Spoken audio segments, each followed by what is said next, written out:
Mes parents se sont sentis guyanais d'abord. Oui. D'ailleurs, ils n'ont jamais parlé l'arabe, ils ne sont jamais allés au Liban. Oui. Moi, je suis un des rares de la famille à être allé.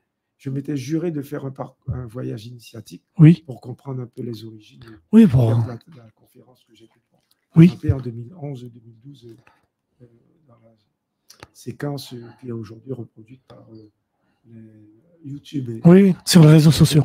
À l'université de Guyane pour expliquer un peu. Et du reste, je suis parti d'une citation d'un Libanais: assieds-toi de travers, mais parle droit.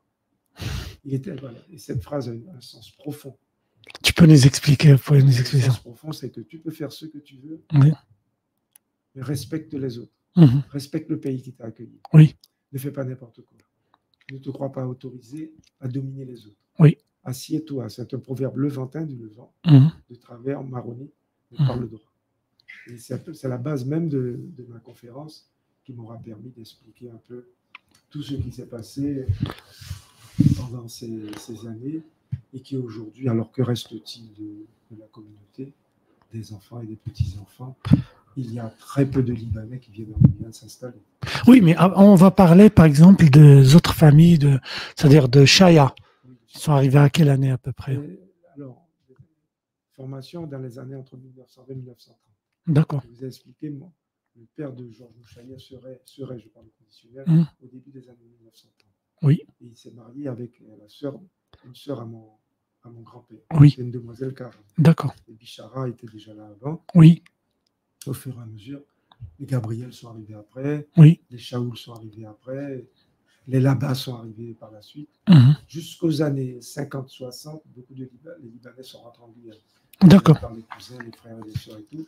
Et puis après, quelques migrations. Est-ce qu'il y avait une épisode... d'autres Karam sont arrivés après. Est-ce qu'il y a, oui, ma question, est-ce qu'il y avait un autre épisode d'immigration par rapport à la guerre civile qui était au Liban, aux années 75 Ah oui, il y a Michel Chaya. Oui, bien sûr, c'est un grand commerçant de la place et qui est vice-président de la Chambre de commerce. Il est arrivé aux Antilles d'abord, parce qu'il était prêt à nous combattre. Oui. Comment il s'appelle? Marcel Apché. Oui. Il était déjà dans la Révolution, dans les combats, dans la guerre civile des années 75. Les parents Ils les ont extirpés de cette affaire. Michel est passé par la Martinique. Tout jeune, il est arrivé tout jeune. Il n'était pas majeur quand il est arrivé. Parce qu'ils étaient déjà dans la guerre, dans les combats et tout. Ils se battaient, ils cherchaient ils étaient au cœur des conflits. Et Michel a fait souche en Guyane, était un des commerçants les plus reconnus de Guyane et a une activité importante à la Chambre de commerce. S'il en est le premier vice-président. Donc, et un petit bonjour pour ses parents, Nabi et madame. Que vous voyez souvent du tribunal. Oui, sur le balcon, cette maison en train de prendre le café. Madame Waïbé, Georges Richard, était mariée à un Guyanais créole qui s'appelait M. Siguier. Donc, tout ça, c'était les quartiers libanais. D'accord. Guyano-libanais, si on peut dire, de cette époque-là.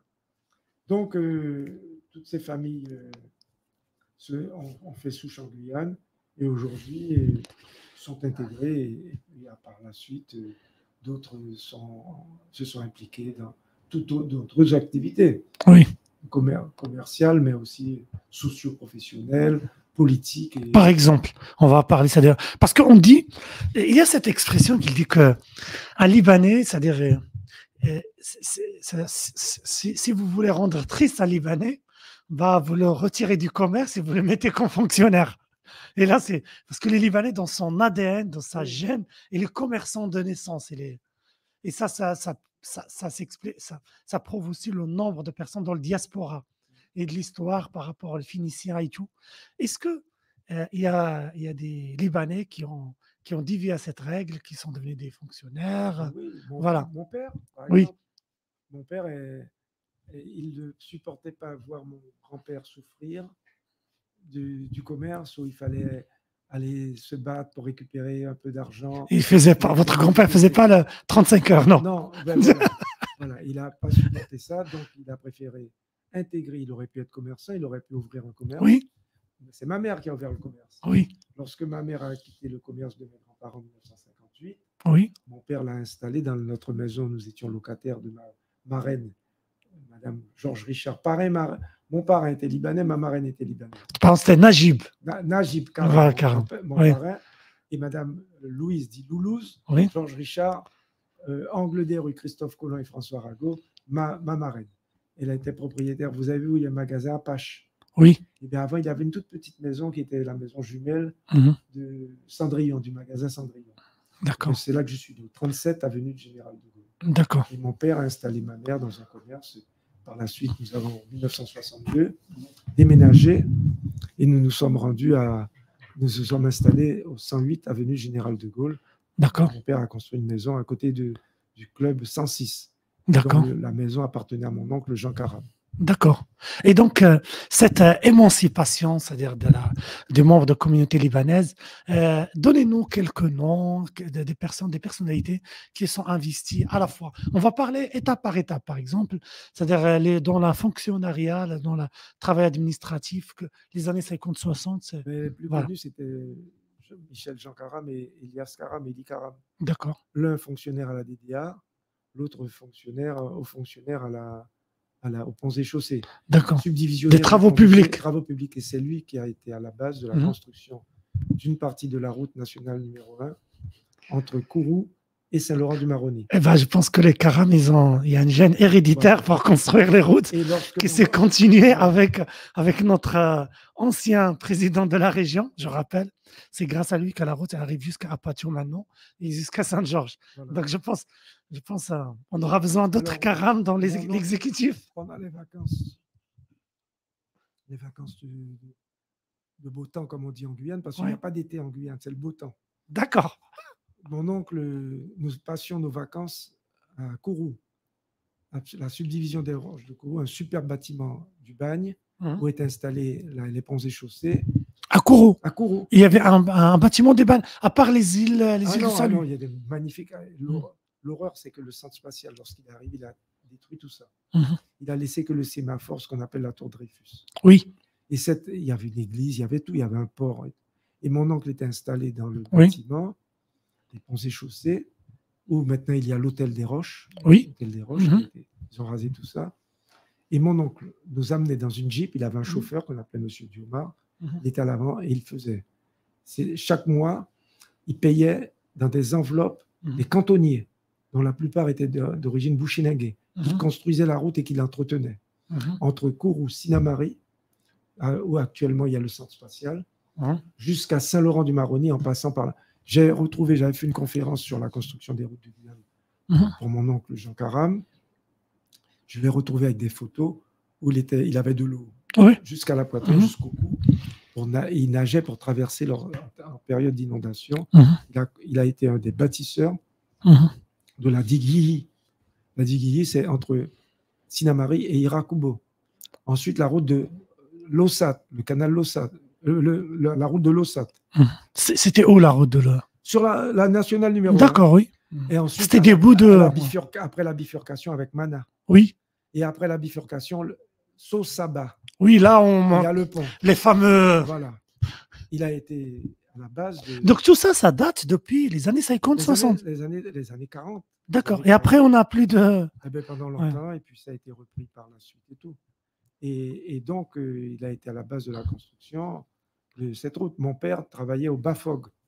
Le BAFOG, c'était un bureau, une sorte de terrain où il y a actuellement le Collège République et le lycée République. D'accord. À cause de la piscine. D'accord. C'était un terrain d'expérimentation des produits agricoles de la Guyane. D'accord. Mon père travaillait d'abord là et ensuite il est passé de l'autre côté en face de la piscine Yamétela, sur la route que vous connaissez, qui nous conduit vers la piscine de la mairie de Cayenne. Oui, d'accord. Et où il y a toujours un bâtiment de ce qu'on appelle la DDA, oui. DAF. La DAF, actuellement, ça oui, je vois. Et c'est là que l'agriculture, les agriculteurs venaient s'installer, s'inscrire, oui. Ils faire leur dossier, leur papier. Mon père a travaillé pendant longtemps, jusqu'à sa retraite. Donc, et puis il y avait d'autres fonctionnaires dont je ne me souviens pas beaucoup, puisque la plupart des rares fonctionnaires d'origine libanaise étaient des Karam. D'accord. Voilà. Et si on parle, c'est-à-dire dans le domaine sportif, est-ce qu'il y avait des champions? Alors, moi, oui. Les champions, mon oncle Mano, Emmanuel Karam, oui. était le buteur de le sport guyanais dans les années 50. Mon oncle Georges-Michel Karam était champion en 1936 et 1943 avec le sport guyanais. Mon père, à lui... Georges Karam, c'était le pêcheur? Non, le pêcheur. Non, je dis Jean Karam. Jean Karam, d'accord. Oui. Et ensuite, mon père a été secrétaire, d'abord... Il a joué aux Éclaireurs de France, mon père. C'était l'adversaire du sport guyanais, mais il a intégré le sport guyanais aux années 50. Et je vais vous faire une confidence, je suis né au-dessus du local du sport guyanais. À l'étage de 37 de Gaulle, il y avait la maison famille, les chambres, le salon et tout, 37 de Gaulle. Et au rez-de-chaussée, le local du sport guyanais, toutes les coupes et tout. Est-ce que ça explique que votre attache au foot Mais oui, parce que j'ai vécu entre les odeurs de maillots qui étaient lavés par ma grand-mère Sainte-Lucienne, qui habitait dans notre maison, et les coupes, les ballons et les défilés du sport guyanais qui partaient en chantant jusqu'au stade, dit La Fontaine aujourd'hui, ancien stade scolaire, ancien parc des sports, pour aller faire les matchs et les compétitions.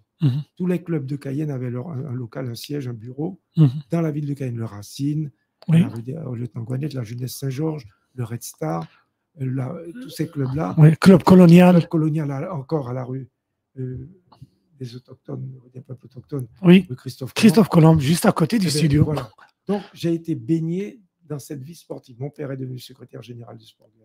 Président d'honneur pendant des années. Et moi, quand je suis revenu de mes études, le plus naturellement du monde, je me suis retrouvé sportif et j'ai joué au sport guyanais dans certaines catégories et j'ai été secrétaire général du sport guyanais, pas président, parce que pour deux raisons.